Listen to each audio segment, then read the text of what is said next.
Hello, আসসালামু আলাইকুম। শখের খামার ফরিদপুর ইউটিউব চ্যানেল এবং ফেসবুক পেজ থেকে ছোট্ট একটা শর্ট ভিডিও নিয়ে চলে আসলাম। তো আজকে আমার ব্রয়লার মুরগির বয়স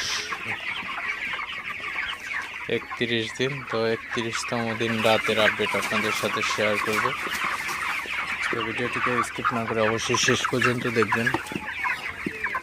চ্যানেলটি সাবস্ক্রাইব করে দেবেন এবং ভিডিওটি লাইক, কমেন্ট এবং শেয়ার করে দেবেন। তো মামার ব্রয়লার মুরগিগুলা কিন্তু আসলে ভালোই আছে। তো মুরগিগুলাকে রাতে খাবার দিয়ে দিলাম।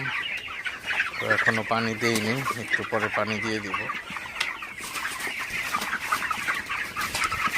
তো মুরগি রেডি হয়ে গেছে অলরেডি। তো মুরগিগুলা বিক্রির সময় হয়ে গেছে, 2-1 দিনের মধ্যে বিক্রি করে দিব।